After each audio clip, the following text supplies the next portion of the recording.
Hi viewers, welcome to our channel. Present మనతో పాటు దాము బాలాజీ గారు సీనియర్ జర్నలిస్ట్ ఉన్నారు. వారితో ఒకసారి మాట్లాడదాం. సార్ నమస్కారం సార్. నమస్తే. సో సినీ నటి ప్రత్యూష విషయంలో 24 సంవత్సరాల తర్వాత నిన్న సుప్రీంకోర్టు జడ్జిమెంట్ పాస్ చేయడం చూసాం సార్. అసలు ఏం జరిగింది ఆమె విషయంలో? ఎవరు చంపేశారు ఆమెని? మరి ఇప్పుడు 24 సంవత్సరాల తర్వాత సుప్రీంకోర్టు ఏ విధంగా జడ్జిమెంట్ ఇచ్చింది? దీన్ని బట్టి చూస్తే ఆమెకు న్యాయం జరిగిందా లేదా సార్? సుప్రీంకోర్టు తీర్పు ఏమిచ్చింది అని అర్థం కావాలంటే అసలు ముందు ఈ కేసు ఏందనేది అర్థం కావాలి. సో ఈ ముందుగా కేసు పూర్వాపరాలు చెప్పుకొని తర్వాత సుప్రీంకోర్టు జడ్జిమెంట్ ఏమిచ్చింది అనేది చివరిలో చెప్పుకుందాం.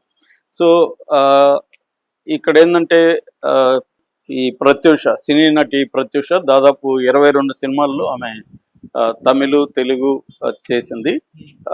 సో ఆమె 2022 ఫిబ్రవరి 23వ తేదీ చనిపోయింది మిస్టీరియస్ గా. అంటే ఆమెను చంపేశారు, అత్యాచారం చేసి, 4 పైన అత్యాచారం, మొక్కుమ్మడి అత్యాచారం చేసి ఆమెను విషమిచ్చి చంపేశారనేది తల్లి సరోజన్ దేవి ఆరోపిస్తుంది. సో అసలు ఏంటి ఈ ప్రత్యూష స్టోరీ అనేది బ్రీఫ్ గా చెప్పుకుందాం.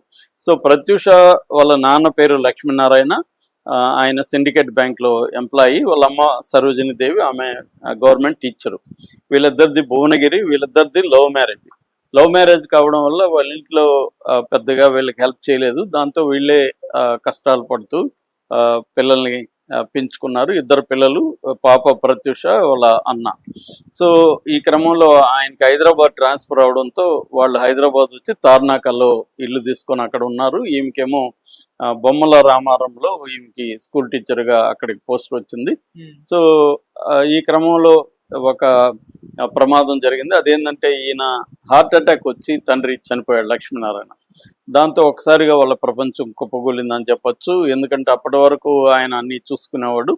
సో ఎప్పుడైతే ఆయన చనిపోయాడో ఈమె ఒక్కటే 2 పిల్లల్ని చాకాల్సి వచ్చింది. ఈమెకి ఆ టైంకి 6,070 రూపాయలు జీతం. సో ఈ 6,070 రూపాయల్లో ఆమె 2 పిల్లల్ని చదివించుకోవడం ఇవన్నీ కష్టంగా మారింది. కానీ ఆమె ఇన్సూరెన్స్ డబ్బులు కొంత రావడం, దాంతో నెట్టుకొని వచ్చింది. ఈ క్రమంలో ఈ పాప పెద్ద అయినప్పుడు ఈమెమో మార్నింగ్ 7కి వెళ్తే రాత్రి 9 అవుతుంది ఇంటికి వచ్చేదానికి. సో ఆడపిల్లని ఇంట్లో పెట్టి ఇలాగా చదివించడం కష్టం అని చెప్పి ఆమె ఎస్ఆర్ నగర్లో ఒక కాలేజీలో హాస్టల్లో జాయిన్ చేసింది. సో హాస్టల్లో జాయిన్ అయినప్పుడు ఆ కాలేజీలో సిద్ధార్థ రెడ్డి అని ఒక అమ్మాయికి పరిచయం అయ్యాడు, గుడిపల్లి సిద్ధార్థ రెడ్డి. సో వీళ్ళిద్దరి మధ్య ప్రేమ స్టార్ట్ అయింది. అది తర్వాత ఈమెకి తెలిసింది, ఈమె వ్యతిరేకించింది. ఈ వయసులో నీకు ప్రేమ ఏంటి, అది కూడా వేరే కులం అతనితో అని చెప్పి వ్యతిరేకించింది. కానీ ఆ అమ్మాయి ఏం లేదు. ఆ క్రమంలో ఈ అమ్మాయి ఏం చేసిందంటే ఒకరోజు జెమినీ వాళ్ళకి ఫోటో పంపించింది, ఏదో కాంటెస్ట్ ఉంటే. ఈమెకి చెప్పలేదు తల్లికి, తర్వాత చెప్పింది. అయినా ఇంకా తల్లి పాప కోరికను కాదనలేక గమ్మునుంది. సో దాంట్లో మిస్ లవ్లీ స్మైల్ అవార్డు ఆమెకు వచ్చింది. దాని తర్వాత జెమినీ నుంచి కాల్ వచ్చింది, ఇట్లా రాయుడు అనే సినిమా వాళ్ళు ఈ అమ్మాయిని అడుగుతున్నారు, హీరోయిన్ కానీ. ఈమె తల్లికి ఇష్టం లేదు, ఎందుకంటే సినిమా ఫీల్డ్ అనేది వాళ్ళ కొత్త భయము. కానీ పాప ఒప్పుకోవట్లేదు. సిద్ధార్థ రెడ్డి కూడా ప్రోత్సహించాడు. దాంతో ఈమె పాప కోరికను కాదనలేక దానికి ఒప్పుకుంది. అలాగే సినిమాలో ఛాన్సులు వచ్చింది. యాక్చువల్గా ప్రత్యూషకి ఏంటంటే ఎయిర్ హోస్టెస్ కావాలని కోరిక. అందువల్ల హోటల్ మేనేజ్మెంట్ కోర్సులో కూడా జాయిన్ అయింది. కానీ ఎగ్జామ్స్ రాసే టైంలో భారతి రాజా నుంచి కాల్ వచ్చింది, ఇప్పుడు మేము ఒక హీరోయిన్ అనుకున్నాము, ఆమె రావట్లేదు, మీరు మీ పాపని మేము అనుకుంటున్నాం, వచ్చేయాలి అర్జెంటుగా అని చెప్పి. సరే పరీక్షలు మళ్ళీ రాయొచ్చు, భారతి రాజా పిలిచాడు అని చెప్పి చెన్నై వెళ్ళిపోయారు. అక్కడ నుంచి తమిళ్లో చాలా సినిమాలు వచ్చాయి. ఫస్ట్ ఆమెకు వచ్చిన రెమ్యునరేషన్ కూడా 75,000 అని వాళ్ళ తల్లి చెప్పింది. ఆ 75,000తో కూడా మొత్తం ఇంట్లో ఫర్నిచర్ అవన్నీ కొనడం ఇట్లాంటివి చేసింది. ఎందుకంటే నాన్న లేని కూడా నేను తీరుస్తాను అని ఆ అమ్మాయి తల్లి వీళ్ళకి చెప్పేది. ఆ అమ్మాయిని పింకీ అని పిలిచేవాళ్ళు ఇంట్లో కూడా. సో అలాగా ఈ అమ్మాయి ఎంతో ఆశలతో సినిమా రంగంలోకి అడుగుపెట్టింది. అప్పటికే 22 సినిమాలు ఈమె చేయగలిగింది. శ్రీరాములు ఇలాంటి సినిమాలు కూడా చేసింది.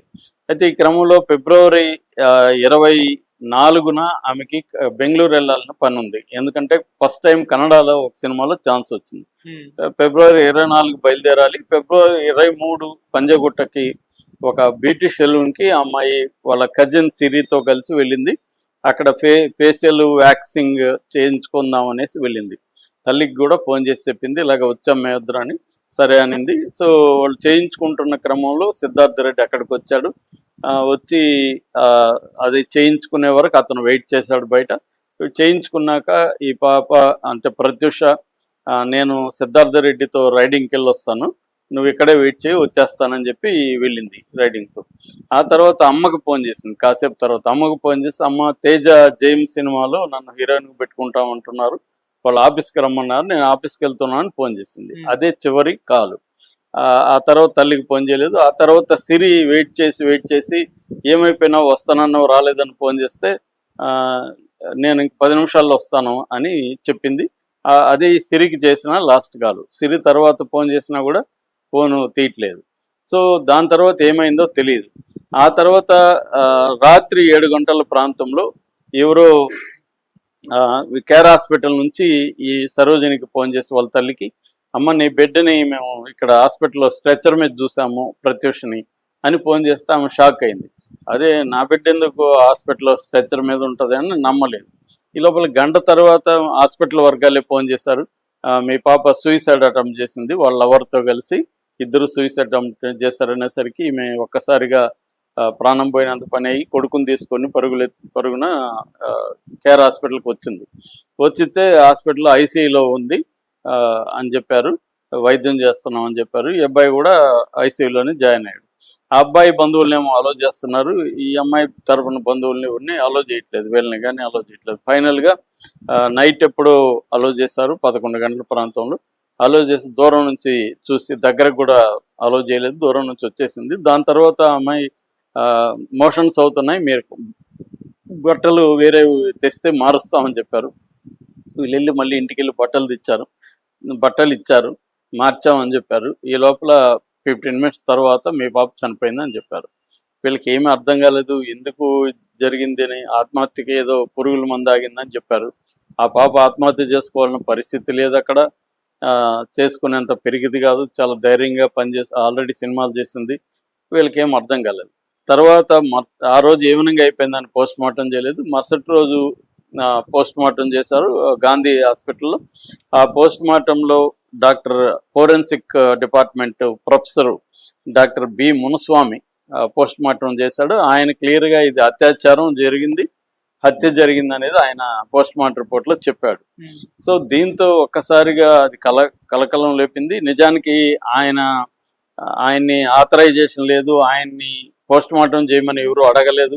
అప్పుడు నిజానికి కృపాల్ సింగ్ అనే ఆయన చేయాలి, డ్యూటీలో ఆయన ఉన్నాడు, ఈయన ఎందుకు వచ్చి చేశాడన్న విమర్శలు వచ్చాయి. దాంతో పెద్ద ఎత్తున విమర్శలు వచ్చేసరికి అప్పటి ఏపీ ప్రభుత్వం ఒక 3 డాక్టర్ల బృందంతో ఒక కమిటీ వేసింది. అంటే Osmania hospital, Siddhartha medical college, మెటర్నరీ college, ఈ 3 మెటర్నరీ హాస్పిటల్, ఈ 3 హాస్పిటల్కి సంబంధించి 3 సీనియర్ ప్రొఫెసర్లతో దీని మీద ఒక విచారణ కమిటీ వేశారు.